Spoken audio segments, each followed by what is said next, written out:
Aisha àti Sadiya kó sọ́wọ́ ajínigbé láti Kánò bọ́ sí Katsina. Ṣé ohun tí Fáyọ̀ṣe sọ ìbò àtàráyé mú báyìí?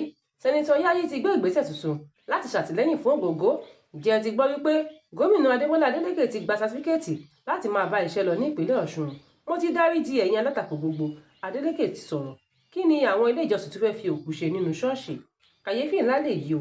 Àwọn obìnrin kan Aisha àti Sadiya bẹ̀bẹ̀ wípé kí obìnrin kan kó mú àwọn sọdá títì ní Kánò ní wọ́n bá ní àwọn bára wọn ní Daura ní ìpínlẹ̀ Katsina. Àwọn obìnrin méjì náà Aisha Muhammed àti Sadiya Isa ni wọ́n ṣàlàyé ohun tójú wọn rí lọ́wọ́ obìnrin ajínigbé kan tó jí wọn gbé ní Kánò lásìkò tí wọ́n fẹ́ mú wọn sọdá títì tí wọ́n sì lọ bára wọn ní Daura ní ìpínlẹ̀ Katsina.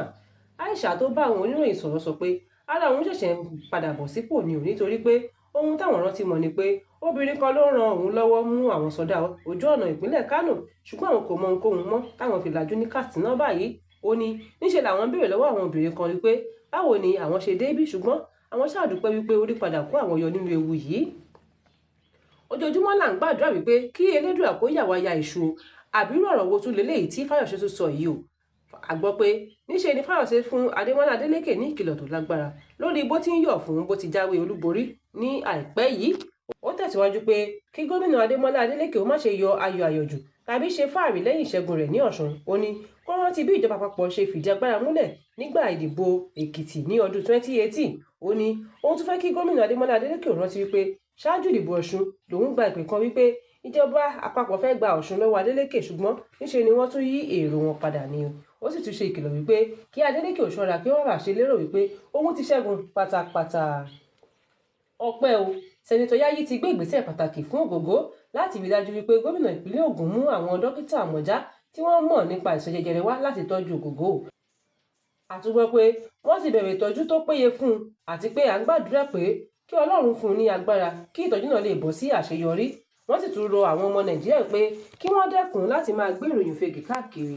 Gómìnà Adémọ́lá Adélékè ti tẹ́wọ́ gba ìwé ẹ̀rí pé ó borí ètò ìdìbò gómìnà Ọ̀ṣun. Àwọn aláwọ̀ sì ti fi ìdùnnú hàn sí ìgbésẹ̀ náà. Gómìnà Adémọ́lá Adélékè ti kéde wípé àwọn ti dáríjì àwọn alátakò òun pátápátá. Ó sì ṣàfikún ọ̀rọ̀ rẹ̀ wípé òun ò ní jẹ́ kí Ọ̀ṣun padà sínú òkùnkùn mọ́. Ó ní gbogbo ẹ̀yin tẹ́ lòdì sí bóun ti jáwé olúborí nínú ìdìbò gómìnà Ọ̀ṣun lòun foríjì pátápátá nítorí àkókò ìjà ti kọjá lọ. Ó ní òun fi àsìkò yìí ké sí gbogbo àwọn ọmọ Ọ̀ṣun láti fọwọ́sowọ́pọ̀ fún ìdàgbàsókè ìpínlẹ̀ náà.